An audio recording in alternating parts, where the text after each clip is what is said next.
Okay, so before I turn this light on, you could see back there more. The light interferes. And so right where you see that light right there, next to it is a dark thing. And I was like, oh, I got to point this out right away because you could see it was like, it wasn't staying still. It was like, I don't know, like something breathing in and out, or moving in and out or something. And you could keep seeing it right there. But then I turn the light on and then this all turns really dark. But anyways, you might be able to see something. It's been like, I don't know, it feels crazy to me. Like I feel like I'm totally losing my mind. Like I've split off into different sections of myself. Like this is weird. Everything about what's going on is so weird because it feels so like, it's weird because about like the artificial world we're splitting off from, but this feels so artificial. It feels so, it totally feels like you're in a video game or in a cartoon or something. And it's so weird when you're awake and other people aren't. And you can't get people to see that they're also in a game and you have to keep playing like, you know, you don't notice or something. And it's weird because of how so many people are just all on that this is Happy New Year's and going all in this direction. Like there's so many different things. Like what you see the people talking about and whatnot. But what was blowing my mind yesterday, okay, so I don't remember all the stuff what I said yesterday.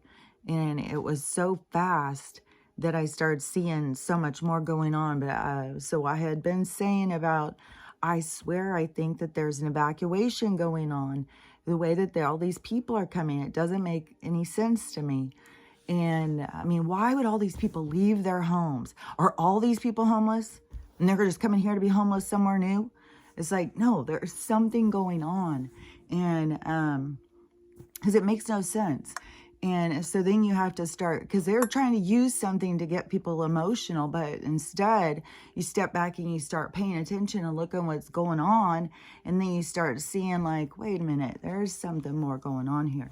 And to me, what stands out is evacuation because of all of these natural disasters, which I'm sure a lot of them really are natural disasters, but a lot of them, it's like that they were like poking the bear, but also it's the time. So the stuff is going to happen. There's no getting away from it.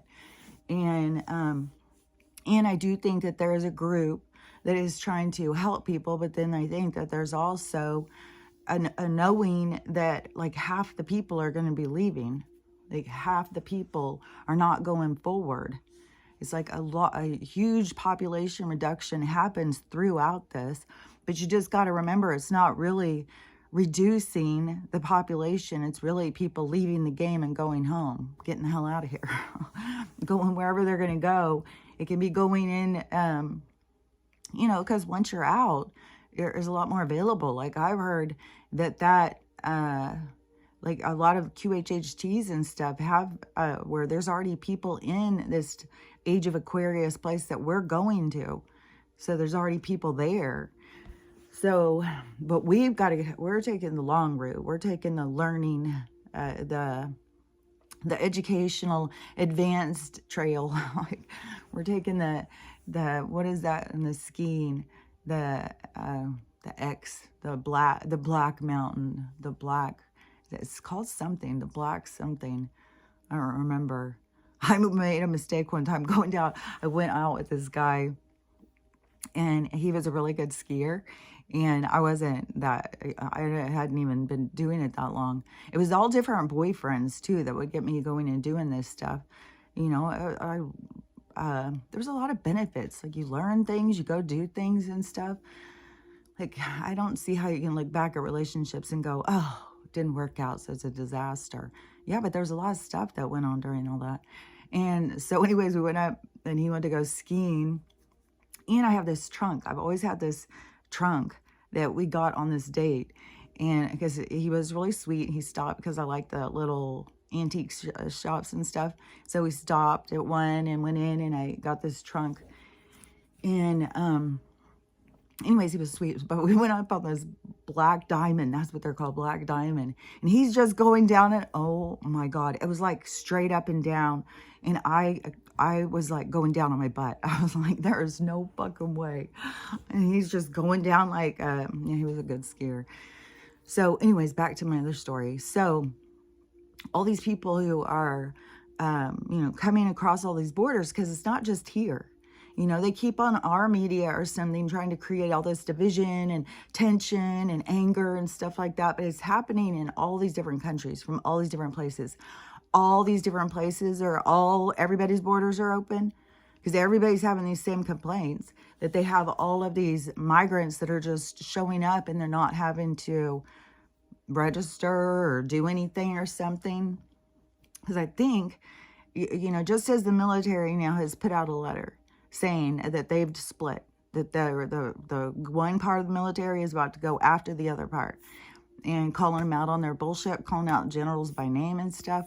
And so it's the same thing. And like our judicial, all of that stuff, it's all split and the bad is being exposed. So like the bad, rotten judges. And so there's still cases and stuff going on because they're, putting they're putting their own red tie on. So they are, doing themselves in because that's the way this energy is going. If you're putting out that kind of energy, it's going to come back on you. And so you got all these people who are going down, but you still have one side of we have the Republic side, and then we have the corporate side. So we have these two, and we already know who wins. The corporate dies like the dinosaur, and the Republic of Freedom moves forward. But all of the things that are attached to us not being free are getting ripped out of people's hands, and people just don't realize, like, their Stockholm syndrome. Like, they just are desperate. They don't care. Abuse me. Just keep me with you. Just keep me there. It's like they don't give a shit. Like, they don't care. People just take so much abuse. It's crazy. And they feel so bad about themselves, and then they're angry at the world. And so it's just so toxic. People just got to start stepping back and noticing their own toxicity. So because it's all solvable. That's what gets me is like, but they just give you this like label or diagnoses, and then people just like relax into it, just surrender. Well, this is what I am. Well, I got this one, and this one, so I got a lot working against me. Don't ask much from me. It's like, you got to start asking stuff from yourself. You got to push yourself beyond the limitation that they're putting in front of you. Go at it as a combative individual trying to understand your own mental health and ways to improve your life. So anyways, I have been saying, that I think that these people are being evacuated or something. I think that they know about some storms or something that is coming. There's all these events happening. And then when I was seeing the one in Malaysia, and I think it was, seems like it was Taiwan, and there's something going on with that too. But there's more coming out about, the people.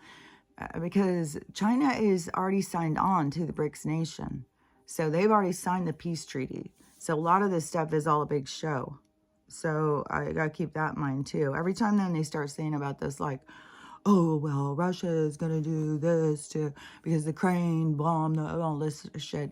You got to keep on thinking, okay, but they've already signed the peace treaty. They're already on the peace treaty. And, I'm pretty sure that peace treaty says you can't go and blow people up and stuff. So I don't know. We'll see, because we'll have to get on it too. But that's what every nation has to do. Charlie was talking about this back in 2020. So anyways, so then yesterday I saw, because there was like these videos showing all these people, these news reports and stuff, and all these people creating panic and getting people mad, and people going down the border, people are taking things into their own hands and stuff. And then I saw a video, and it was showing all those places, which I think they were, saying all these places these people are coming from. I can't even remember all the lists. There's like 6 or 9 or something volcanoes going all of a sudden, like in Central and South America. So I was like, oh, see, I swear. And I saw some with some floods and stuff. And like if it was a tsunami or something that came in, this huge amount of water, and the people scrambling around, and I was thinking, that is not very many people. There's got to be people who have stayed around. Oh yeah, because when I was seeing that footage in the New Year's Eve of Japan, no, of Malaysia, and I swear I thought it was Taiwan. I don't think it was Thailand, because I saw some of Thailand during the earthquake or something, during something. I don't know. I've seen so much of this different footage, but the when I saw all those people and all those buildings and how overcrowded and stuff, I was like, oh shit, there is going to be some big events over there that are going to go down. There's going to be a lot of people who are going to die over there in some different countries, a lot of different countries. There's going to be like a massive amount of people in with these big events. And so I that just like registered when I was seeing the crowds and stuff of how many people and all the buildings and just the lifestyle. I was like, ooh, they're gonna get hit hard, man. And then right away, whatever, a few hours later, then you know, Japan is hit with 7.6, then they're hit with a tsunami. And then over here, they're saying, oh, nothing to worry about. Well, then I saw a girl who was in Southern California, one of these spiritual guru people, and she was saying, oh, we just had, it's the first day of the year. So, okay, keep in mind, this is a new spiritual person, one of these guru people. Oh, we just started the new year. It's the first day of the new year. And now here I am in Southern California, you know, and the ground's shaking. We're having an earthquake, man. And, you know, it just really just gives it just like the earth is just there with us, just being like, you know, we're just so connected. And oh, I was like, what the fuck? What the fuck? At first I was even thinking, oh my God, a connected person. You're real connected to the, you know, because a lot of these people in market, they're the new generation. You know, they're the love and light for the new age. And so to me, I'm like, you don't even seem like you're here to survive it. Like, you're just down there worshiping the earthquakes as they're happening in Southern California, like completely unaware about what's about to go down on the land masses and stuff. And so over there in Central and South America, it was like all these volcanoes went off at once, which there was already 2 that were going off over like by Indonesia and somewhere else, which then there's videos showing Yellowstone. They're monitoring Yellowstone, and Yellowstone's got so much activity, but they're monitoring all this stuff. See, these scientists know. This is what I think, you know, the one scientist that we saw, this was a footage that was like, ugh. I swear to God, I saw it when I was on Twitter. It is years old. And it was a scientist, and he was out in front of a place, and he was crying, and he was saying, we got to tell the people what's coming and stuff. They have no idea. And so I think that there's some scientists that are just like, shut up. You're not allowed to say. You're going to cause mass panic. You can't have all the people panicking.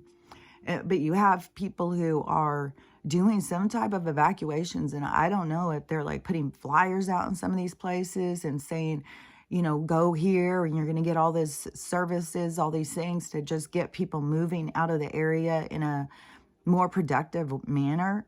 And then having all these people just walk and walk and walk all this ways. And also, you know, when you think about building communities, you're talking about taking these people from these other countries that we consider third world countries that we go to retire and go on vacation to, but these countries where the people are forced to be dependent. They're forced to take care of themselves. They don't have just all the luxuries of America. That's why America seems so not tangible, so palatable, so delightful, so desirable to them, is because of, you know, that they have to do so much more. Like they don't have a bunch of you know, artificial food and stuff. They've got to, you know, probably go out and get the beans and grind them up and do everything from scratch. These kind of people To me, you could get them, they would be able to go out and they could sew clothes. They could know how to start farm. They can know how to build buildings. Like, I think that these people know how to do so much more than you come over here and you get like, go get a group of even college students and pull them out and say, okay, you guys need to build a community, and then pull out a group of migrants and say, you guys get this desert, you guys get this desert. You get 1 year, you get all the money you need, build us a community. I think these people would be lost. They'd be trying to Google, what if there isn't Google? They'd be trying to look in books, and then everything that they would do that would stress it like a strain, you know, like, I've been hammering an hour. This is too hard. Somebody else is going to have to do it. And I've done way more work than you. You've been just sitting over there slacking all the time. You're always the one looking things up, you know. That's what their whole thing would be. I don't think that they could be, I mean, they may have 1 or 2 people who would be go-getters or be productive. Maybe even some people who had seen their dad build a doghouse or something. They'd be like, oh, I know what we can do. We can do this. You know, because it really makes a difference when you go out and you get your kid to build a doghouse with you. Go out and fix the car with you. To work on something. Oh, I saw this yesterday. This was mind-blowing, really. Is this woman, so she said that she was a little kid. Her mom had sent her to stay at her grandpa's house for the summer. And so she went, she said it was so fun. He taught her how to work on cars. He taught her how to change her oil. He, I don't know, it was like one of those things, like taught her how to cook, taught her how to fish, taught her how to go camping. Like, she was learning how to make fires, do all this stuff in this summer with this grandpa. And she was like, it was the best summer. So she goes back home, and then her mom starts questioning her. And she said it was so weird because she kept going like, well, how did Grandpa act? Did he come in your room? Was he being creepy? And all this stuff. And the girl was like, what are you talking about? You know, you're talking about the guy's house I was just at, and asking me if like he's weird or something. And then the aunt came over, and she got in on the conversation and started telling the little girl, that's your dad. That's not your grandpa. That's your real dad. Your grandpa is your dad. And he's been doing it with your mom ever since she was little, and even sexually assaulted her as an adult. And so the girl was just like floored, and the aunt had to leave or something. But then that came to the mom and the daughter. It's like, why would you send me someplace where you thought I was going to be assaulted? And it's like mind blowing. And all these women, like, I know that there's a thing about women not knowing to protect their kids because they think, oh, this horrible thing could not happen to another person. It only happened to me. And so they don't protect their kids. But this is another level. Like, to me, I wouldn't even allow my dad to be around my kids. And I mean, he could be around them if it was like a whole huge group of people. He wasn't allowed to ever be alone with them. He wasn't allowed to, you know, I mean, he knew to keep his distance off of, I mean, I set a boundary. And my kids only even saw him a couple times at like a family reunion, 2 times, I think, one in one state and one in another state. And they never were around him. But this mom sent her like little 9 or 10-year-old to go and stay the summer with her abuser. And then the girl who's telling this video, she's like, and what's even worse is that for my whole 9 years that I was being essayed in my own home. And I don't even know by who. It was her, the woman's boyfriends or something. So it was like, oh my God. So, but that girl, the mom had it hard, see, but she didn't go heal, obviously. Like, why would you throw your kid to the, here, throw him out as bait or something? Like, what in the holy hell? And maybe she was trying to use it as bait. Maybe she was hoping for a court case. Maybe she thought he'd make a move and then she would be able to stand up and take him to court. I don't know. I mean, it seems so crazy to throw your kid out there like that. And then for the daughter to realize, I feel like that the daughter had that same kind of like, as I did when I was sitting there crying and falling apart and telling my mom, and she's like, oh, it's that abortion pill. It's that abortion pill. That's what's wrong with you. It's like, there's always this message that something was wrong with me. Something was wrong with me. And then, you know, find out it was abortion pill survivor. And so she just looked at me and something was wrong with me the whole time. But, you know, she does like, I mean, everybody has good sides and bad sides. Those sides that reflect back through your kids are your most broken sides. Your kids go through, it's like the broken thing reflects through the generations.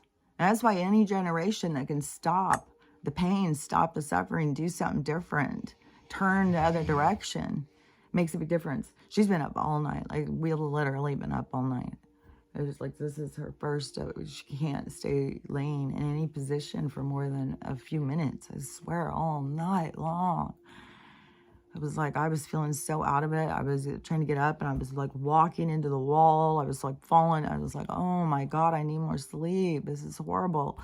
And then I'll lay there and try and go back to sleep. And then she'll jump out. It just like jars you, which is worse. I was like, fuck it. I'm just going to get up, make some tea, do my recording. And just, you know, at some point when she's got to fall asleep. And then I will just keep taking some naps. The turkey tail gets here today along with this Sayak tea stuff. Luckily, I got a notification I was going to get here today. And so I'm going to do that right away and get her on that and see. But I'm really feeling like, because when I looked it up, I didn't know what I was going to find when I looked it up about the bone cancer thing. And so, and it comes real quick. So I don't know if she ran and hurt herself, because she does that. She's like, how much does she weigh? Not too, yeah, she weighs like 175, 165. And so, but she's, you know, like she's big, muscular, cumbersome. So when she hits into a rock going like that, like she'll split her nail open. She's like hurt her nails, hurt her paw so many times running into stuff. And so I keep hoping that that's what it is, that she hit into a toe. Like, you know, when you stub a toe or break a toe really bad and you hit into something.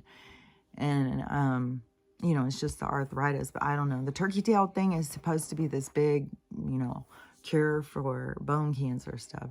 And she's also on the horse-based, and she's also, and that's supposed to be a big cure. And the Sayak tea is supposed to be a big cure. So if it's something with cancer, I'm doing everything I can do. It's just like, oh my gosh, every time like we do something, I feel like, oh, we're making steps forward. Then it's like another thing and another thing. So I don't know. Just got to keep going and going and going and trying things. I swear to God. But man, today I am exhausted. Even in the middle of the night, I was like thinking, okay, there's no way. I can't even barely walk in to go pee. How in the world am I going to be able to record and talk? So there, the last time when I was laying there, I don't know, since like 1 or something like that, I was just laying there, and I gave up on trying to go to sleep, because every time I'd start to relax, she would, you know, start doing something. And so then I started laying there and trying to wake myself up and get myself prepared and thinking about the things, because there was a bunch of things. Like yesterday, it was like crazy too, how much, it was like every time I would go on there, because then, so that, you know, the what is that called? The spiritual guru chick, she, you know, was all at peace with the earthquakes in Southern California, thinking that like the new year is starting out with the movement. I don't know. Maybe she just looks at like a lot of people dying as like no big deal or something. But, you know, I mean, because this whole side of the state is going to be affected. And right now, just this morning, they had a 3.5 or something earthquake in DC. It was felt up in like Maryland or something. So there's movement over there. There's movement all over the place. And especially if they set off the volcano and you would think it probably will. Like, everything is shifting. I don't know, but it's crazy, because when you go onto the map, to me it's the naval map, but the doomsday map. When you go onto that, Montana and stuff is there. Like, I think that Montana, like Wyoming, Dakotas, there's parts of like it's like two parts kind of go down. It changes a lot. It comes way in, it goes up and around on all the sides. But the most dramatic part is the West Coast and the Mississippi. The Mississippi opens up so wide, and I don't know what happens to do it. And it covers up a bunch of states, like Louisiana is gonna be gone. Like, that's one place where I always feel like, man, that's where I wanted to move before I moved to this place. And then my kids didn't want me to move that far, and they thought it would be dangerous for me to be down there by myself. And then, you know, and there is a lot of disasters and stuff. And then when I had looked on the naval map, though, it's not going to be there. But neither is this place where I'm at, where it keeps being like, man, what is next? What is next? And in talking to the neighbor now across the street, because we're talking all day long, and she said that all these other people were talking about all these explosions. Like, people are being aware of it. People think that it's something going on inside the mountain, inside the tunnels, even all the way up into Bellingham. They're talking about the tunnels underneath, and they think that's where these explosions are coming from, which, you know, I don't know what all tunnels are clearing. I know that we have a lot of mountain stuff out here, but because the spiritual thing, when that woman was so like, for one thing, to be like that was the new year, to not make any kind of say anything about that. That seemed like very 3D, just going on the bandwagon. And then to not acknowledge that the earth is about to make huge changes, and that this is not like, this is dangerous. Like, this is totally dangerous. Like, you got to be on your toes. You got to know what's, you know, you got to be paying attention. And there's so much mindlessness, but the mindlessness is going to show itself as like a lot of mindlessness. Well, they'll go into a lot of panic, but there's going to be a lot that are going to be gone. They're just not going to see it coming. Oh, which yesterday, this was kind of strange too, because, you know, the other day when I was talking about, I was driving and there was those 10 cars that were coming, and they were all, because it was a long line of cars. I don't know for sure it was 10. I didn't count them. I just was looking at the long line of cars that were coming, thinking, man, that's a lot of traffic for right now. Why are they coming from back there? Where are they coming? Because they didn't have skis and stuff on their car. So it was curious is why there was so much traffic coming from that direction. And so then when, and as I was driving and I was noticing them, all of a sudden I noticed that there was headlights coming head on to me. And so I was like, acknowledge, like, there's a lot of stuff you have to put together real quick. And, you know, supposedly from my brain injury, I've got way slower being able to think like that. And so when I saw him coming, I was like, wait a minute, is that headlights coming in my lane? Am I just imagining this? Does it look like that? I had to keep trying to look and see it. And then I was like, no, that's coming in my lane. And there's nowhere for him to go. This is all stacked up. And so there had to have been somebody that shifted and opened or something. But I just took my foot off the gas and veered to go, you know, off like that. And he must have went that way, but it happened like in this weird, like it was like this jump. It was like this glitch or something. It was like this one thing was about to happen, then all of a sudden it was something else. And it made me think about dying, because I've thought about this so much over the past couple of years, about dying in one reality. And then, so you die to the people, but your story's not done. So you kind of just go into like in the CIA files, they're saying something about that there is a set thing, like a set thing and a set thing. Like, I would think like it's the polarity. So you got the negative and the positive. And then in between, there is like how I had said about the cards, how they kept showing me about the card shuffling. In between is all these realities. A person who is this one girl, she had read all the whole documents talking about it. And so she was trying to do a diagram and explain it. And she was showing like if this was all a big stack of papers in between these two, that all of these are different realities. And when you do something in one reality, so she drew a picture with a marker on one of the pieces of paper and one of the realities, it bleeds through into the next ones. And so there is attachment, which is kind of like a wormhole. It's kind of like an exit. It's kind of like a movement. And so but when that happened, I was thinking, because it seemed like a car wreck was going to happen, and I was thinking, I would just die in a head-on collision. But you don't really die, you just keep going. And so I was thinking, I probably just kept going. But when I got home, I kept thinking, okay, well, Stella sees me. People are talking to me, so I'm obviously not gone.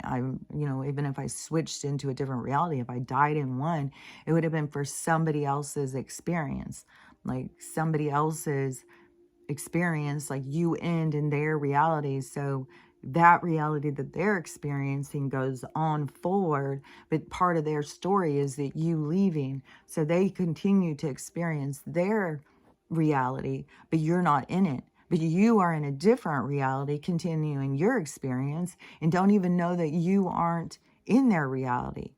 That the people who are in your reality is just like this shuffle, like I was saying, how it's like it's bleed out. And how then so you have the other set in your reality. So it's not like that somebody died. It's not like everybody died. You just bled through into this other reality where everybody has this other part of themselves. So you continue whatever it is you're learning. But the other one where you left, that storyline ended because that needed to be a part of their experience to go through the loss of you. And so they have to go through that. But you are continuing to go because your story is still going. And so, I was thinking about that, and I've thought about it a lot over, I guess since my trigger happened, because then I kept thinking, well, maybe I'm going to die and go into a different reality. Maybe I die in this reality, I go into a different one. And so I'd been thinking about that for a long while. And then all these people kept talking about timeline jumping and stuff like that. And I kept thinking, but everything is destined. Everything is set. Everything is set. And then, but the question kept going so much in my mind. But when they were showing me the things, I couldn't really see them and understand them. And then I had that experience, which that drove it home. Like, I'm telling you, you ask questions, they will continue to communicate with you to get you to understand something, to keep you, but you have to set that tone with the advanced beings, the other side, your higher self, whatever it is you think. And so anyways,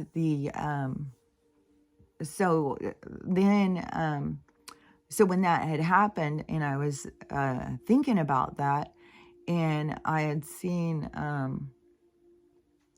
had seen Bashar or something, and I had only watched a little second of it, and he was saying something about going to different realities, and I was like, so I was still asking the question, and then they started showing me this, like, this bleeding out, like the person, like whatever part I'm playing, it just bleeds out. So it doesn't matter. It's like there's a part of it, a component in all the realities, because you're in every reality. Some component of you is playing out, but it's where you focus your energy, the part you're focused on, the replay that you are looking at, so that you can understand yourself. And so it's so weird how it's like a replay of something that you don't even know exists, but it exists in the ethers. It's like it comes to existence. It's like a story is written, and then it exists. And then you can go in and slow it down and see yourself, see your part, see what you learn but it's like you experience it. Like, this is going through the experience. This isn't just going and looking. This is different. This is experiencing it. This is going into the reality. So, and then going through it slowly so that you can experience it, feel it, you learn and grow from it. But it's weird because it's already written. So everything's destiny is the way I knew about that. But this girl, and I hadn't seen her in a long while, and she was talking about that I think she had seen the thing from Bashar or something. And she said that she had been watching something from Bashar, and then talking to one of her friends named Craig, talking about this. But she started realizing something about what I was talking about. So it was like this confirmation. She was saying the same thing what I was saying, what I had been having in my head, because I didn't watch Bashar explain it, because as soon as it says something that conflicts with my own information, I go out of it and I talk to my own guides. That's why I said I don't go out and listen to all these different people's stuff. And I don't, because it interferes with my own stuff. And so when I saw him saying something, because there are all these little short clips, they're like a little thing, and when you're on TikTok and you're going from video to video, it's just suddenly someone talking. So it's just suddenly Bashar talking and saying something. So when you hear him, and so oh man, in that one video too that I was talking about, the sky, it just keeps going and going and going. It's like got 87,000 views now, and it's so many people that come in and try and argue, tell me I'm crazy, tell me it's clouds. Not very many people go and look. And then there's so many people who get mad at you that you didn't share the video. It's like, oh my God, I went in and just searched a couple keywords, you can find the video. Like, what are you, like, oh my God, people are so dependent. And I mean, that's why, and then they get all, up in arms. Oh, somebody's trying to trick them. Go look for stuff yourself. Don't put yourself into a position of feeling like you're going to go get tricked. It's the research, it's the doing the work is what gets you to come to a conclusion. Somebody just shows you stuff, then yeah, you're going to always be feeling like you're being tricked. You got to go look for the information you want. So anyways, when I had been talking to him about, how does that work? When everything is destiny, how do you go into these different realities if it's really going into a different alternative reality? And if you can really die from one and move into another one.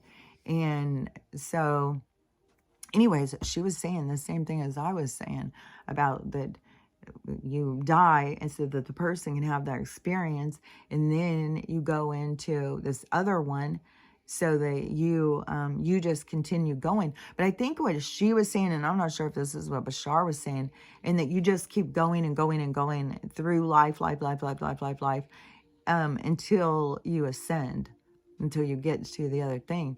But the thing to me is you also have in between. You have in between times. You don't just go, like the character, like you have the character Kelly. She may go in and be birthed, and then she may skip through some of these different realities depending on where she is focused on the negative or positive polarity in the realities that are closest to that, because you're learning through the realities. Like, you're fucking learning all the time. I don't see how anybody cannot be learning. Like you don't know this stuff. Like, you got to learn it. And so depending on where you are in what reality in which you're tending to which energy more. And so that character can bounce around in there and play those parts. But then at some point that character ends. That character, because you don't just go into a straight ass another character. You don't just go straight ass into another incarnation like that.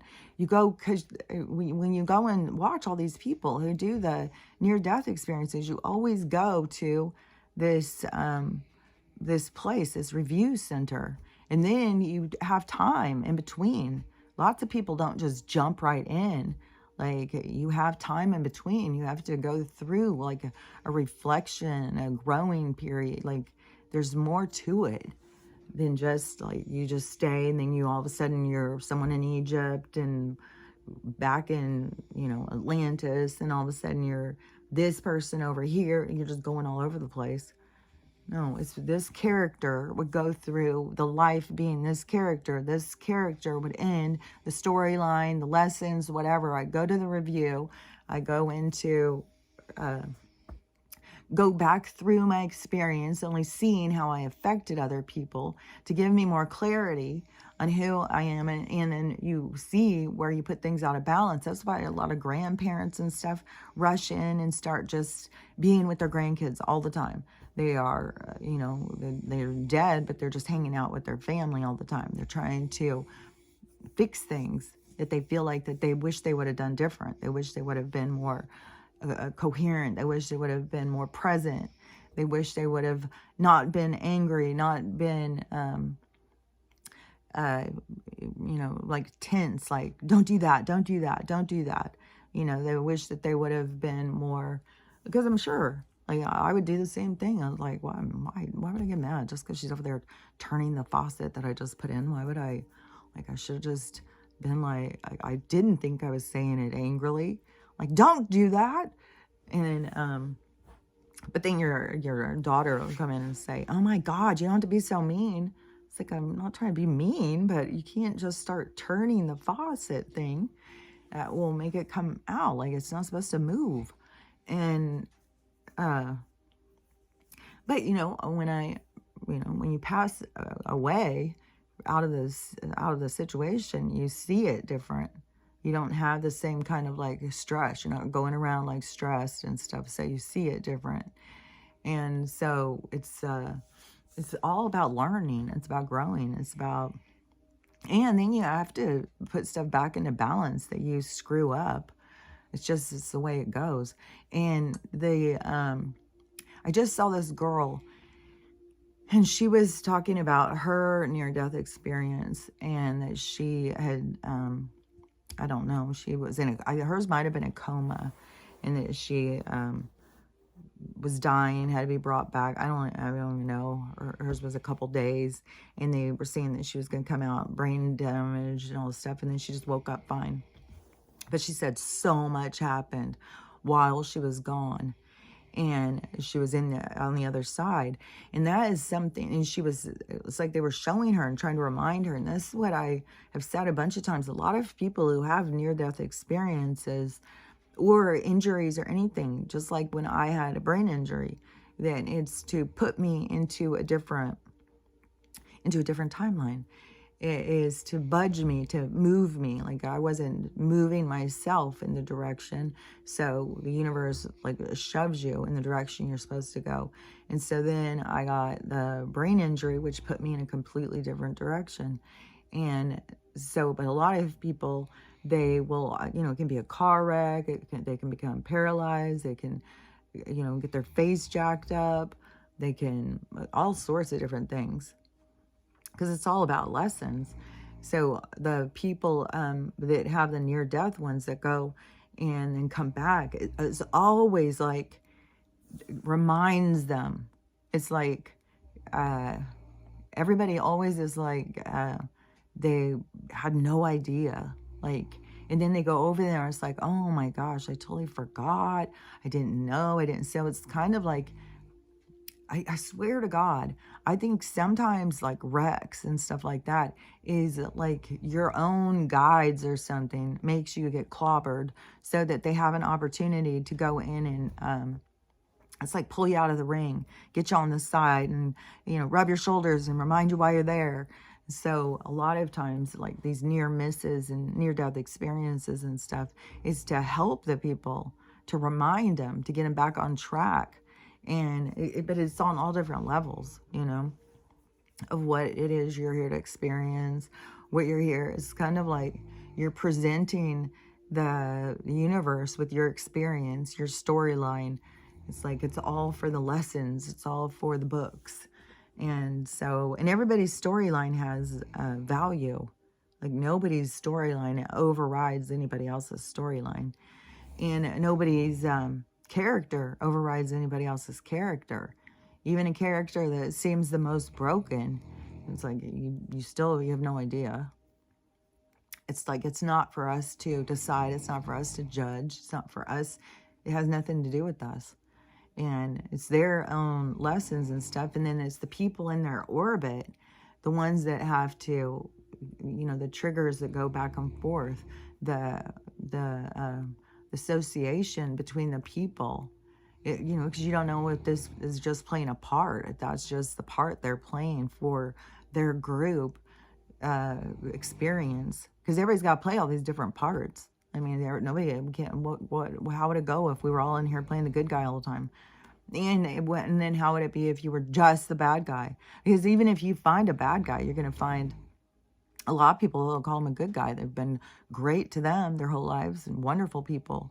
So it all depends on the interaction that you're here to have with the different people. It's set.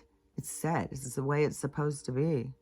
And then when you have things coming in your head that you are supposed to say to people, like when somebody's doing something and you keep howling, like you want to say something, but then you keep being, well, I don't want to be mean. Well, I don't want to hurt their feelings. Well, then pretty soon it's like, well, you're just not being honest.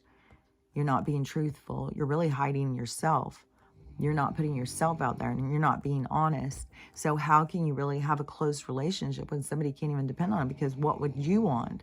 What would you want back from somebody? If somebody's giving you feedback, do you want honesty, or you want somebody just a yes man patting you on the back telling you're doing great, so you're the emperor's new clothes out there looking like a fool? No, most of us want honest feedback. If we're asking somebody for feedback, it's somebody that we trust.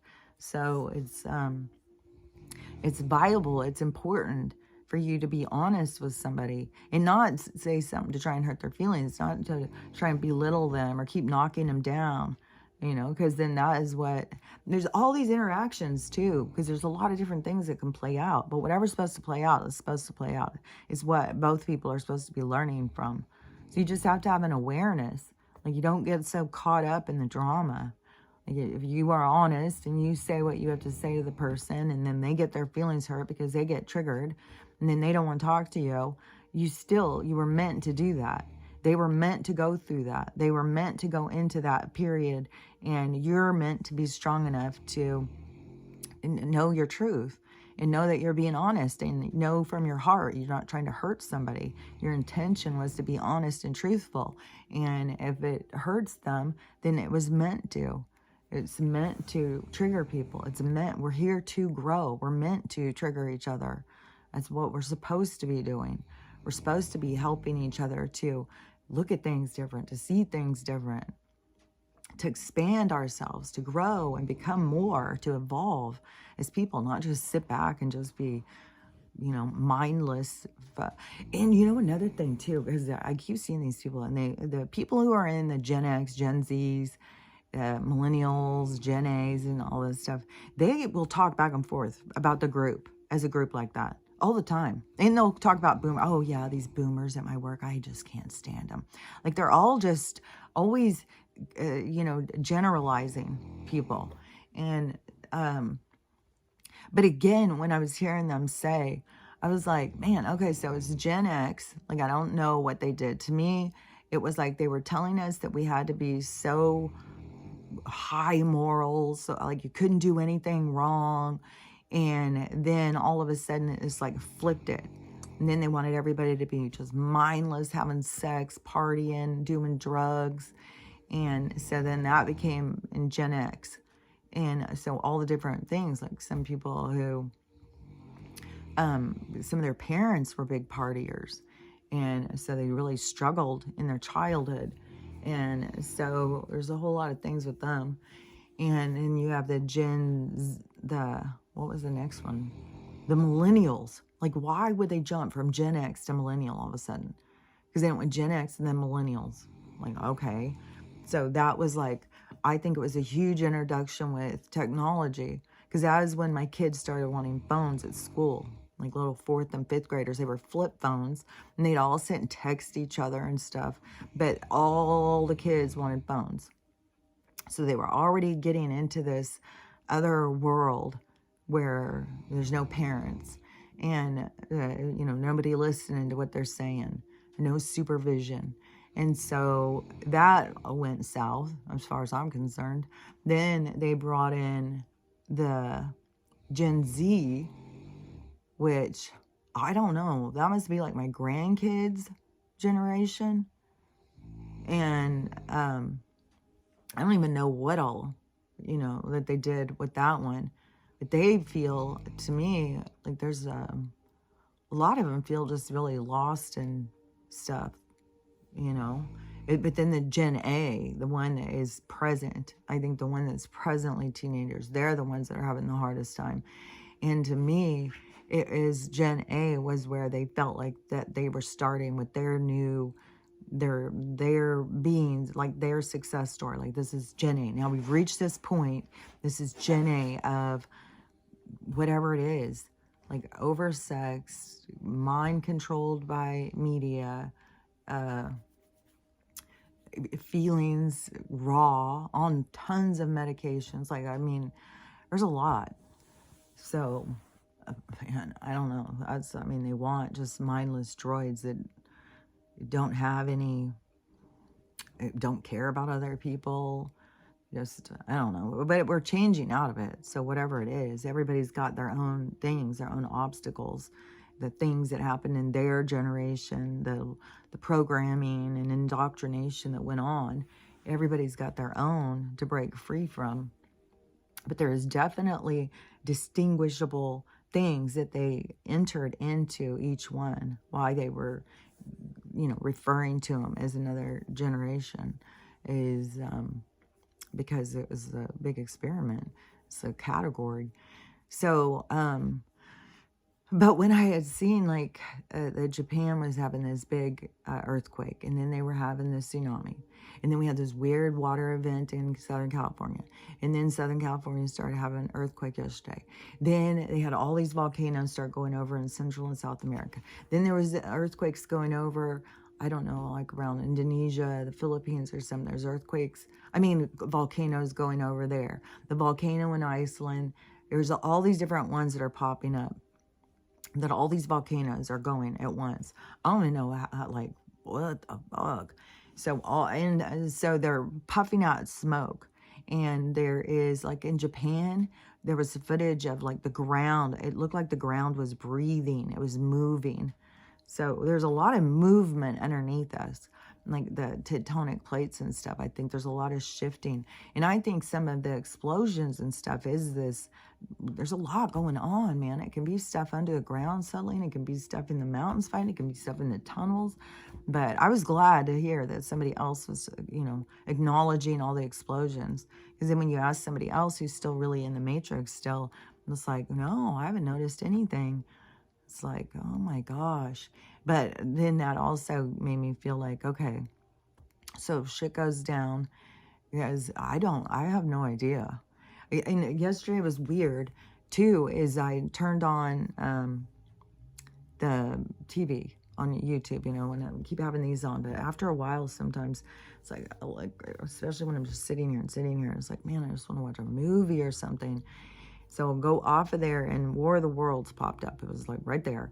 And I can't stand Tom Cruise, but I was like, I had just been talking about the spacecraft coming in as a big ball. I keep still trying to think of that movie, and I keep thinking, was that a movie that was like, but I think there was a funny one and a more serious one that did a big round spaceship thing that came in and started having things come out of it. But so I wanted to see War of the Worlds. I was like, okay, so if this one popped up, maybe there's something I need to see in it. And so I started watching it, and there's definitely some interesting stuff, because we keep having these lasers. Like there's other footage of these lasers coming out of the sky, and they have a thing about that. And then they have a thing about that it's going and shooting something down into the ground that is waking something up that has been down there for thousands and thousands of years. And then it had this part where it was then shooting things down through to go down into the ground, into the things that were down in the ground for thousands of years.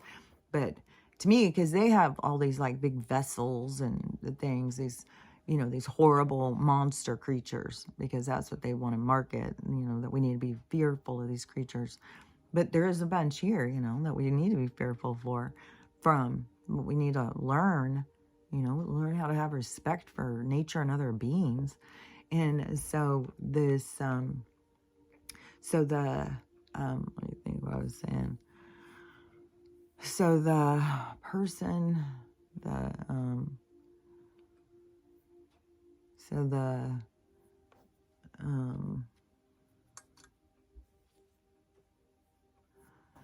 I have a bunch of words going in my head. So the person with the Bigfoot, all of the night crawlers or whatever, all these beings that are out there, all these beings in the water, beings in the forest. There's beings all over the place. This is a realm. Like everybody keeps trying to think like this is real. Like we're really out in space, spinning around and stuff like that. It's all like we're on a stage. We're just on like a stage. And, and the stage is going to be cleared. The stage is about to clear for a new presentation, a new show. So we're in the time of the clearing. So clearing is happening. And that's what weirds me out with some of these other spiritual people who claim to be so spiritual, but like, do you not know what's going on? Like I had said before, have any of these people read anything? Have they done any part of being a learner in spirituality? Any part of being a learner in supernatural and mysticism and energy? I mean, I guess they all go out and do energy work. So I don't know. I don't know. There must be something. I don't know. It's weird to me. But so you'd think that they would have awareness. We're at this time, this reset. And especially when there's so much talk with the solar flash, it's like they gotta be aware. But a lot of people keep thinking like that they don't have to do anything. The earth is doing this. The earth is raising your vibration. You just stay focused on love and all the things that you love, and the earth is just raising your vibration for you. Well, how is it going to stay raised? Because all the stuff that is still inside of you is still inside of you. So how is it stay raised? As soon as somebody triggers you, as soon as something happens, then you're triggered. So then if that is low vibration, to heal and to look at your own stuff, then you're right away in low vibration. So how is it beneficial? How is pretending to be love and light going to benefit you if you're just hiding from everything you need to heal? Because that still is going to be there. You can't just raise your vibration artificially. Can't be just, don't talk to me and I'll be fine. Don't talk to me and I'll be fine. Okay. So all the other souls, well, I'll just not bother you. We don't want to bother you so that you don't get triggered. It's like, no, you have to reach the point of not being triggered. And how do you reach the point of not being triggered is go through your triggers and see what triggers you and heal it. Go backwards, go into it. Figure out what it is that burdens you. Let go of it. Let go of your pain. Let go of your suffering. And it's not because something's wrong with you. It's because so you can change into those different realities, into the one that is in a polarity of where you want to be, where good things are happening for you, where you're focused on the positive and you're seeing things in a positive way. And I'll tell you, it can be difficult because, just like now, especially when there's all this buildup where everybody's like, oh, everything's about to start and the new moon, all this stuff, And then you get up in the morning expecting like, okay, something really exciting. And then it's just like disaster. It's like, okay, well, this is where we're going. This is going to be like, man, they're coming in hard on the disasters first day. And so then, to me, it was like, and then being up all night and still being so sick. And it was just constant fogging here. I've been having sneeze attack. My body is just killing me. And so, whatever all that's about, I want the plastic out of my body so I can keep having hope that that's going to make a big difference. Them to stop spraying, I would think that would make a big difference, but supposedly they had stopped spraying. Supposedly now what they're spraying is some sort of antidotes or something, but still there's this constant trying to cover up what's in the sky. And why not just keep letting it show? If it's the white hats that are really spraying up stuff that is trying to make us better, why wouldn't you just let it show so it would start waking people up so they would start seeing? Because there's tons and tons of videos of it, but most people don't see it. And even when they hear about it, they're too lazy to go look it up. They'd rather just call you a liar and tell you you're crazy. It's like, okay. So you just sit back and enjoy the show. It's like, ugh. But a lot of people are going to have to see things. It's like going to come up and hit them out of left field. But it's their own behavior. It's their own attitude. But anyways, so if you are in these realities, if you are, shuffling through there, all depending on how you look at yourself, then you get to the part where it's more positive. Like these people who think that they're all love and light and they think that they're on this positive polarity, to me they're on a negative polarity because you are denying denying half of who you are. You're denying you have pain. You're denying you have emotions. You're denying you have anger. You're denying you have trauma. You're denying that you have negative parts of you. It's like you have all of these things. Everybody does. You have to acknowledge them. You have to look at yourself. It's like you have to be able to go in and do surgery on yourself without getting all consumed by what's happening to your body. Like you have to be able to go in and look at yourself and see yourself and heal yourself, not just fall apart and be bitter and hateful and angry and blame the world because of what you have done, the decisions you've made, your lack of faith and love in yourself.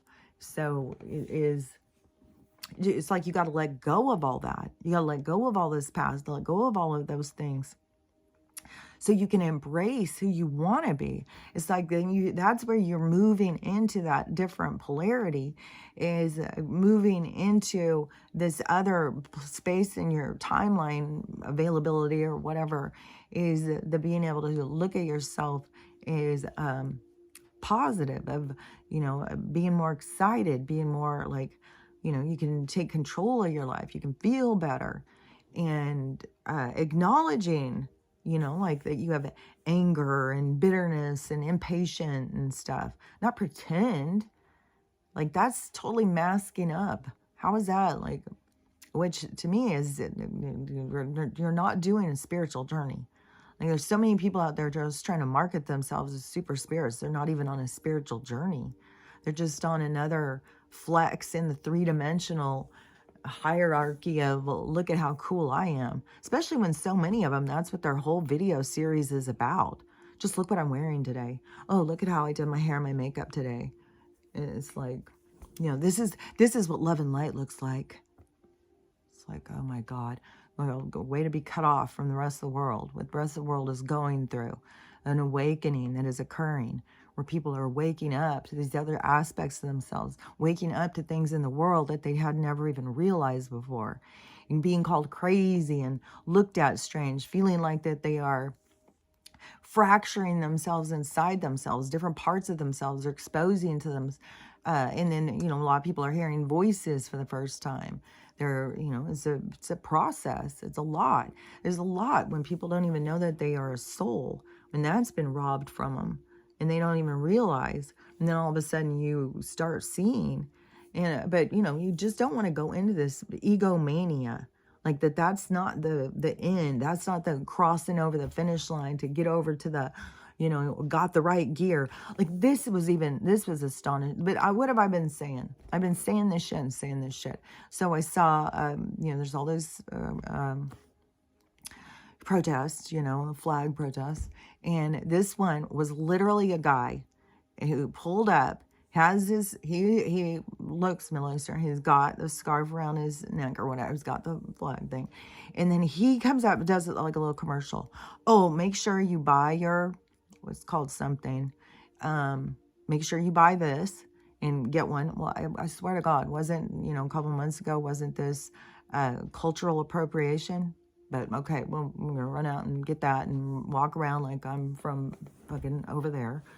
And so you got all these people, because that's being bought in mass. So he's saying, oh, buy this and make sure you buy one of these things that's hanging above him. And because that's how you support the Palestine, you buy all this stuff. It's like, this is such, oh my God, what does it take for people to wake up? Like Red Cross, all these things are not, none of this money is going to these people. None of this money is going to help this shit. It's all just like what I was saying. How much of the rainbow money, of all of this because it's weird because we're going to have rainbow currency, but the rainbow paraphernalia, the rainbow propaganda, the rainbow this, rainbow that, everything. How much of that money goes to that organization? No. I mean, yeah, all you got to do is go put some rainbows on your fucking clothes and you sell them, It's going to whoever wants to market off the rainbow. It's going to whoever wants to market off the scarf. Whoever wants to market off the flag, like it's all about marketing. It's all about someone's making money. You think, yeah, these kids are over there getting up each morning not knowing if they're going to survive, but they go in and make these scarves and flags and just sit there hoping somebody's going to buy them. It's absurd. I swear to God. Because if you want the money to go to the people, it's not gonna. And another thing too is it's like I don't think that people really get these kids they're not like the kids here. These kids that are raised like that, they are different. They are, I mean, they sit there and have bombs and shit going off around them. You know, kids here, like a guy was showing the other day, it was Christmas morning, and he was out in his neighborhood. It was big, beautiful neighborhood, all tons of cars and houses, big, nice houses. And he was showing up and down. He said, not one single kid outside. Not one single kid outside. Jesus Christ. You know what? When I was a kid, it would have been full. Everybody would have been out showing their new bikes, showing their new dolls, showing their new roller skates. You know, but what do they have? They have video games and stuff to keep them indoors, keep them out of that sun. Don't want them to get skin cancer, for God's sakes. And so it's like the people are just imprisoning themselves. There's a video about that too. It really is true. They really do just create their own prison. But the kids, what was I saying? Because the kids who aren't out playing, who aren't out living, who just stay trapped in their homes with their lives becoming smaller and smaller, their creativity becoming smaller and smaller, and their souls becoming more and more angry, more and more unsettled, more and more confused. And because we got to get back on track. We got to get back on track of spiritual, you know, while you're here. You're a spiritual being here to have an experience. Make your time wise. Use your time wisely. But the people who, you know, who are out there pushing all this propaganda, who buy this stuff and buy this stuff, and then it just blows my mind how, you know, one minute they're talking about you can't even have braids, because that's cultural appropriation. But now everybody go buy one of these scarves, and you see creator after creator all decked out in their scarves, talking like they're just, you know, on the front lines and stuff. It's like, this is so absurd. This is so absurd. And, you know, and I just know it's the same fucking bullshit. It's just like Sally Struthers sitting there telling us, you know, to send our money to the little African kids, and they'd write us letters and send pictures, and we'd be supporting them with our money to send it over there. And this was at a time when I was making like $1.65 an hour, and it was like $18 a month. But, you know, to me, it was like, oh, how can I live my life and just go out and do stuff when these kids don't have anything? Like, that doesn't seem fair. So, oh, because that's what, yeah, about the difference. Because so many people think like they are comparing the kids they know here and what that would be like to be in an experience. But these kids are born into it. They're born into this trauma. They're born into, like, you know, I mean, they probably, you know, you're there and they're like, oh, bombs are going, let's go down in the tunnels. You know, they're like scurrying around like they have to meet different challenges. They have to come up with different ways to survive. Like, they aren't, like here, I don't know. I mean, we got kids that have to worry about going to school and these things and stuff like that. There, these kids got to worry about just getting up in the morning and, you know, but that's in a lot of these different countries, a lot of these feuding countries that are battling over religion. It's been the same for a long time. And they all are fighting, and the kids are born into that. They're born into that situation. It's not like it's new to them. It's not like that they, you know, you think that they're sitting around watching cartoons in the morning. They're watching Father Knows Best, and they're thinking, oh, if I could just have a life like that. I think that they don't even have any idea what life would be like in some of the other places. I doubt that there's a lot of them that have even, who knows if some of them have even seen a TV. Who knows if they even have running water in their homes? Like they're living completely different, which makes them very strong in some situations because it is their soul's experience. They're there for this experience. They're there for this growth, for this change, for whatever's occurring.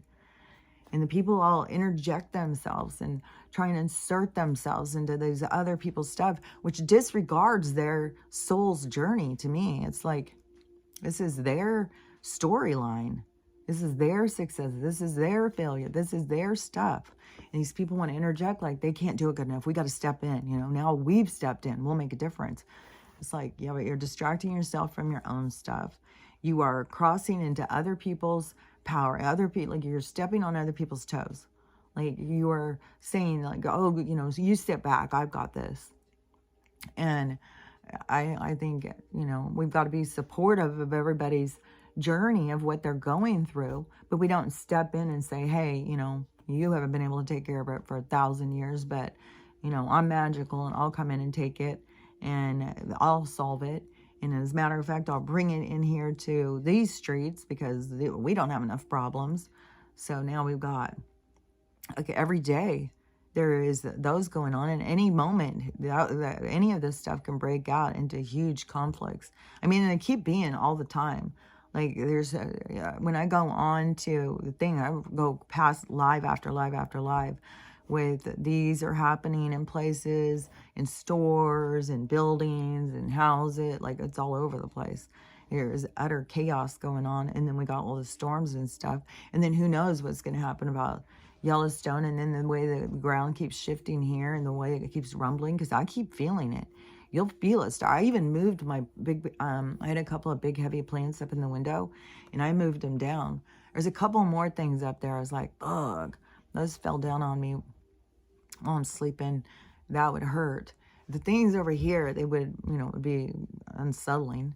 But the plants, that would fucking wipe you out. So I brought those down. And I still have some in the windows, but the ones that were way up at the top. So, I don't know. It's like, you just don't know what's going to happen because it can be anything. There can be the tsunami. There can be the volcano. I've got several volcanoes around me. I've got the water. And then just knowing, because I look at all these maps. Every time I keep looking and keep being like, man, my place is not going to be here. That's why another reason why. You just sit here and keep paying for something that's not going to be here. Like, something's going to go down. I don't know what's going to go down, and I don't know if, you know, I'm going to be leaving and it's still going to be like 5 years before this is underwater. I don't know. I just feel like that there's shifts happening for sure. And I feel like my life is shifting. Like I'm going to be going in a different direction, and I'm not sure where. I just feel like this movement, like things are about to pick up and start moving in a direction. And I want to go to a different climate. This climate, I think that will help her too. So I don't know. I mean, this could all be, you know, a part of I'm losing her and I'm losing this. I have no idea. You just got to keep going and keep fighting every day. Keep moving forward. You don't just stop and let them drown you. You just keep going and going and going until, you know, you find yourself out of the game. Until all of a sudden you realize, oh, nobody can hear me. I must be out of the game. It must be time for me to go, you know, do something else. And that's another thing too. Like there is a part where this person who you are has an ending. And then you start another one. And there's things too, just like I've noticed so much about just in my stature and my standing. And I'll find myself like standing in some kind of way. It's like, oh, it's like another aspect of myself from another life is in there and they are representing themselves. And so then it's like in my mind, I have to pull in like, nope, this is Kelly's life now. We're in Kelly's. So I go back to flat-footed and stand and feel like I'll feel my equal balance in both feet, on both parts of my feet, and I'll pull myself straight up and pull myself back to center, back to Kelly. This is Kelly's life. Don't, because I swear past lives will pull you, and it can pull you in different like ego ways. Like I feel like the girl, like she's great. Like it's my own self. She's great. I love her. But the one that carried the water, and I know she does a lot of stuff. It's like out of pride and stuff, and out of you know, she's not bad. She's not mean or anything. She's not trying to do something. But all the time, I'll find myself where I'm standing, shifted over, and like where I feel like I'm tuned into her, like I'm tuned into how she felt and stuff. And so that's why it's like I got to pull back into me, pull back into my center, not visualize, not see things through her and see things through me. But anyways, it's just this thing where I got to keep pulling myself through. And oh, what was I going to say? Because it was something about, oh, because getting up and then having all these things keep going and going, it's like, oh my gosh, thought things were going to start going better, and then how long is this going to go? Where it's just like, oh my gosh. So to me, that's another thing of like those people just getting your head, where they keep saying, oh, everything's about to change, everything's about to be better. It's like, no, things will be better when they're better, and things will change when they change. And those people, it's almost like that they get you to be like upset or something and angry, like, oh my God, see, nothing's gonna happen, nothing happens. It's like, no, there's a shit ton happening. A shit ton happening with money, a shit ton happening with the government, a shit ton happening with the medical, a shit ton happening with the judicial, a shit ton happening with so much. And then all of the fucking disasters and stuff, which any of those can hit any of us at any time, I swear. Because we have, in Washington State, we have that one, I can't think of what it's called, but there's actually 2 volcanoes. I think Mount Baker, the one that's next to me, and then the other one that went off in the 80s.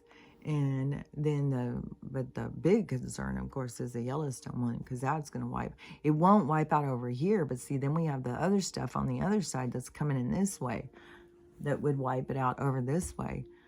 It's like, but wherever you are, you're supposed to be there. And if you get wiped out, you're not really dead. You just go to a different game. You just, you know, the character you're playing just ends. You just go make a different one. But there also can be this, you know, if you're still going into the age of Aquarius, you can still go in as your character, I think, is who you are here developing now. I'm not sure, but when you go listen to these QHHTs and stuff, it sure sounds like it. It sounds like that you can go in, like you can die from this reality, and then you can go into the age of Aquarius. Like from what it sounds like, there's people dying and going into the age of Aquarius, which, you know, I mean, it's right here, but it's just at a different vibration. So it's going way faster because the people, their attitude, we've changed, the people change.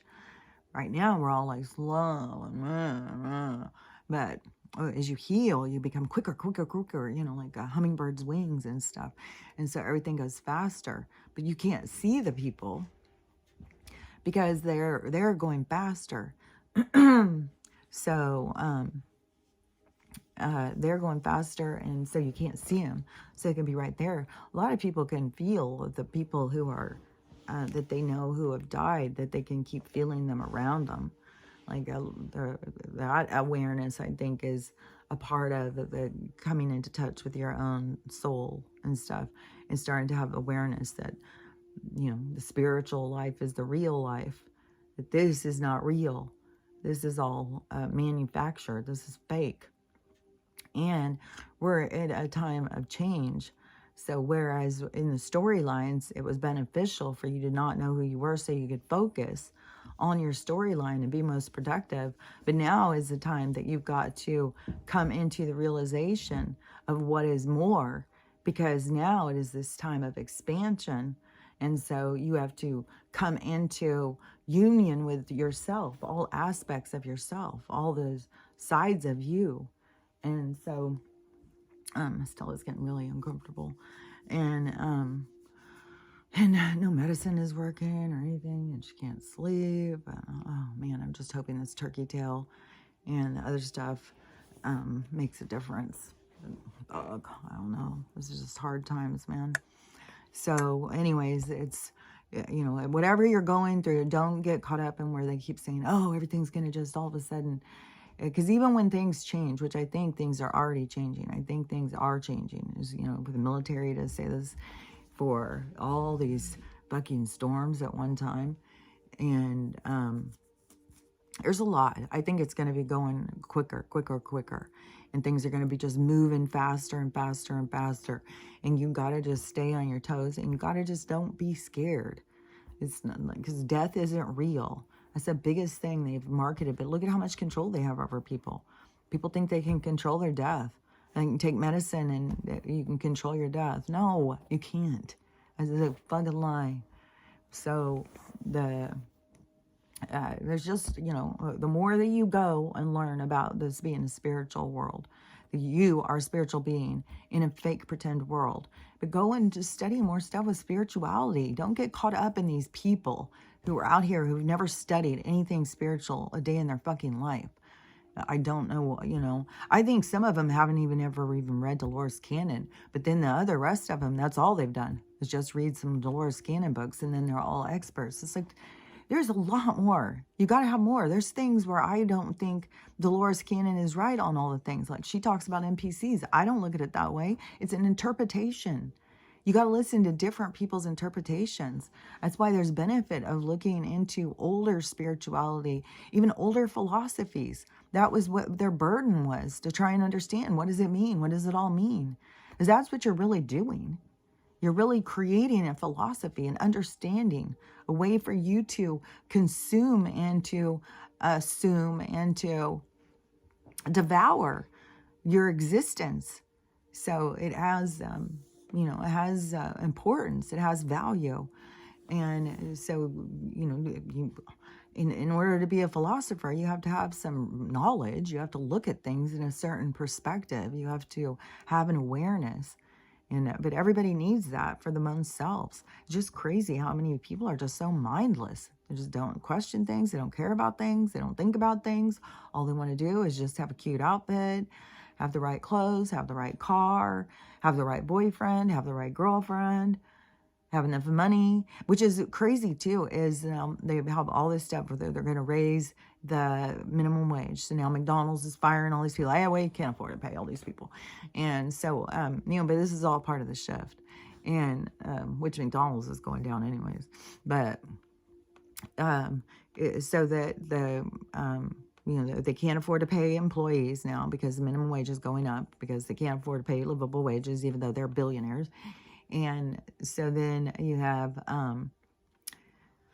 that, but the thing that gets me is even if they raise it to $15, look at how many more people, because it already happened here in Washington State, and how many more people they get dependent on minimum wage.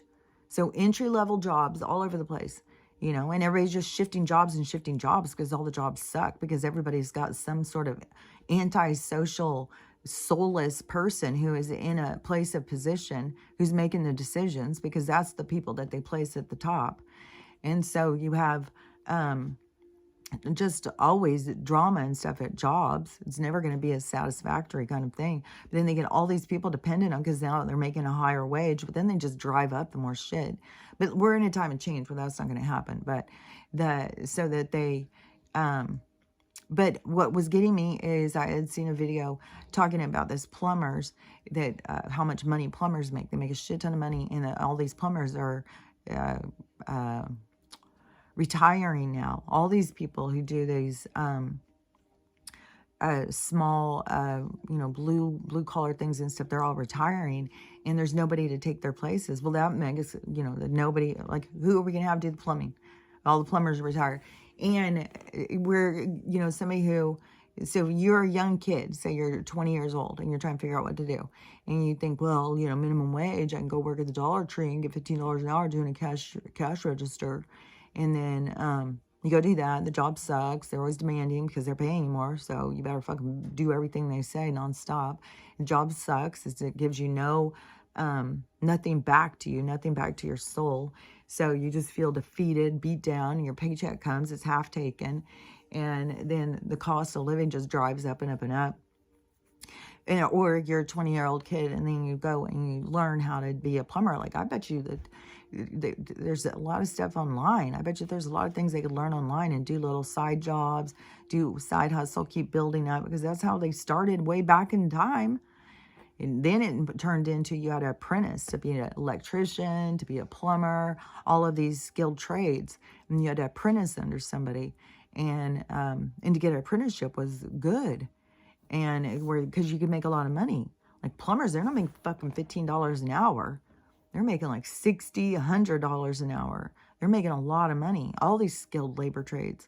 And so that's what the kids should be going towards, is learning, is developing a skill, developing something that they have, you know, because then they can even be involved in, like, with the communities where there's going to be building all these different communities. They can be involved in, like, plumbing and, you know, understanding how things go. Like, there's things that you can make you have value, not the goddamn piece of paper where they're putting you out with, you know, your bachelor's in gender studies or something. Where is your value? What are you bringing to the table?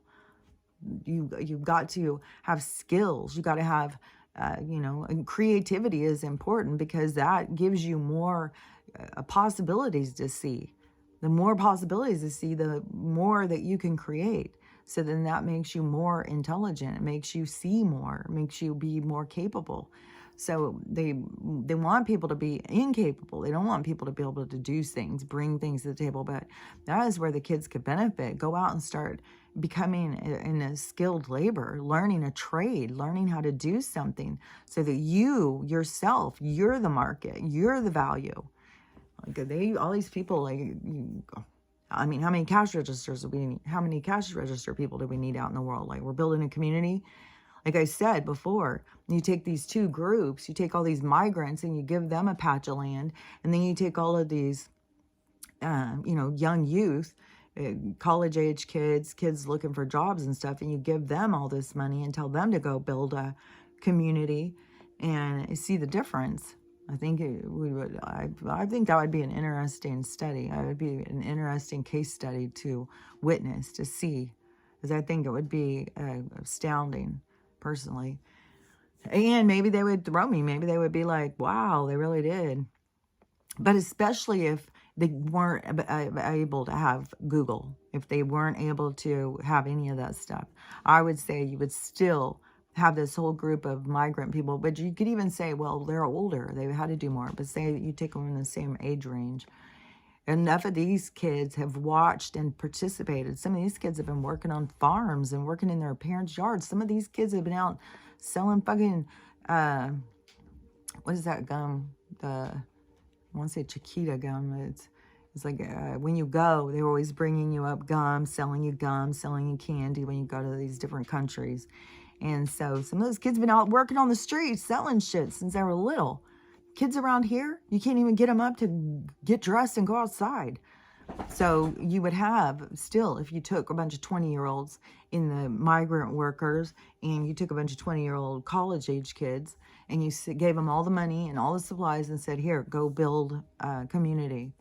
I think we would have a very functional community come out of one group. I don't know what the hell would come out of the other one. Like, maybe, I don't know. It'd be curious. It would be a curiosity. I wish that somebody would do that. I would be, you know, they could do it on a show. They could do a show. They do those fucking reality shows. That would be an interesting one. So, anyways, let me think if there was anything else, because I feel like I'm all over the place. But I'm expecting there for sure to be more disasters, for there to be more stuff. Like, and now this week starts, the stores, everything's going to be opening back up and stuff.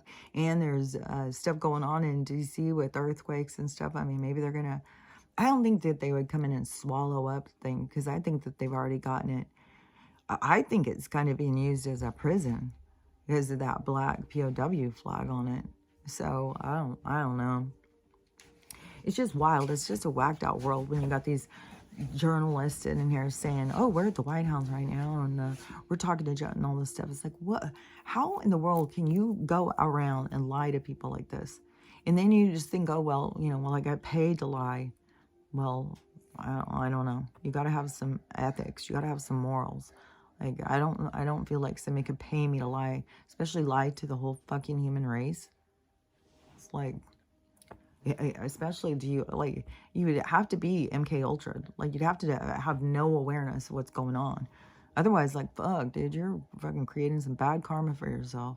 So, anyways, I still say that there is a group that is moving people into safer locations. I think that they'll start moving us into safer locations. I've thought for a long while that they were doing a soft exit off of California by just raising up all these crazy laws and stuff to try and get people to move, because a lot of people have been moving. And so there's just a lot of movement. There's a lot of people moving, but there is definitely, safe zones. There's going to be places that are going to be more safe than others places. But, it wouldn't be safe to go over to Montana and then have Yellowstone go off. So even if I was like, well, I'm just going to move. I really like Montana because I've been seeing Montana and going like, fuck, Montana's pretty. And I was thinking, I could just go over there and get a place. And, but then, a couple hours later, you see that the Yellowstone earthquake, that they're watching that. And I was like, oh, fuck, I forgot about that super one. Is that supposed to take out like 4 or 5 states or something? So anyways, I got to get going. She's like, this is bullshit. I don't feel good. I'm uncomfortable. I've been up all goddamn night. I don't even know what to do. And that stupid fucking RSO I have, it freaks me out because it's got too high a THC. And yesterday she was freaking me out. And I give her like a tiniest smudge, but she was going crazy. She was running around sniffing everything on the ground. I was even asking the neighbor, is your dog doing something weird? She's running around sniffing on the ground. She'd run over the door. She'd run outside. She starts sniffing. She's going everywhere sniffing. And I told the neighbor, and she said, maybe she's smelling like there's an earthquake or something. I was like, fuck, I don't know. Because there a mouse loose in the house and a mouse get in the house. And she's like, I don't know. It was just weird. And then, but then I start thinking, oh my God, is it that medicine? So it makes me paranoid to even give her very much because I don't want to freak her out. But it's like wild. She can't sleep. So anyways, I got to go tend to her. It's my day of being a nurse to my baby girl, Stella. So this is what I'll do all day. So anyways, just prepare for anything. And don't get scared when anything happens. Just keep on remembering, oh, this is the story I'm here for. I'm here for this. And I just feel like unless things open up, like even the desire, like, well, I could go to, because I see places in Scotland, I see places in Costa Rica, I see a lot of places where I still just keep feeling like, oh, I'd like to go there. I'd like to go there. But I just feel like something is going to, there will be some shifts, and then it will be more optimal to move around and stuff. But I think there's going to be things, just like I swear there's something going on where they are evacuating people. And I don't even know if these people even know they're being evacuated. But for that many fucking that many volcanoes to all of a sudden be going at the same time while all these people are going, I've been saying the whole time, I think it's an evacuation. And then all of a sudden, all these earthquakes or volcanoes. But we have a whole bunch of earthquakes. We have tsunamis going, earthquakes, and volcanoes all going. And I don't even know, like, because we still got the tornadoes and God, just so many different storms. And who knows which ones they're in charge of. But I know they were trying to make all those volcanoes go for a while. And who knows how many of them that they did get going. So whatever's going to happen is the way it's supposed to happen. Just keep that in mind. The story is written. You are here. You have a part in the story, but the story is written. So come into terms, come into calmness. Find yourself calm, knowing like, okay, the story's written. I'm here for this story. I have a part to play. I have a role in this historic event that is happening. So anyways, and just, keep yourself calm. And it's hard. It's hard. Because we are very programmed. And but I do think that at your moment of death is just the same as like what I said the other day. It's like I just kept on going. It didn't seem like anything happened. It's only to the observer where that reality is ending for that person. And it could have been, I don't know what happened. It could have been a head-on collision and maybe the person that it hit me, that they had to go to jail for something, and it was our whole storyline, and that was the part I played, and it had something to do with a completely different reality a long while ago, and that was our only intersection. But I didn't really die, but in that moment, in that history, in that storyline, that happened for them, and that's the direction that they went. I don't know, but I do think that when you do go, that's how dramatic it is. It's like nothing. You just walk right out. But the people who are left behind, they're the ones who witness. That's the story that they have to witness. And some of them are so dramatic, and so many people get so caught up in the horrendous shit that happens to the people. So I don't know why it all has to be so horrible, why we don't just have like more peaceful endings, but it has something to do with what the people that grow, the people who are there for the experience, is what they go through. So I don't know, you'd have to talk to a bunch of different ones, I guess. So anyways, I gotta go. I'll go ahead and get this one downloading. We'll see what tomorrow brings. Every day is like, well, we'll see what tomorrow brings. Who knows? Just stay safe and just keep working on you. I'm telling you, that is the most important thing, is you, the expansion of you, and trying to learn about spirituality. Don't listen to these people who don't know anything about it and keep talking about manifesting and talking about timeline jumping and talking about you are making your reality, all of their stuff. Go and read more stuff and you decide for yourself, because I don't even know where some of these people are coming up with this stuff. It's like they get little pieces and they're all feeding off of each other, I think. So anyways, and don't forget, some of these people have written books. So I would say, make sure you have a wide variety when you're going in and looking at reading things. You won't get just too indoctrinated with somebody else's opinion. So anyways, I will talk to you later. See, she just keeps licking it. So, okay, talk to you later. Bye.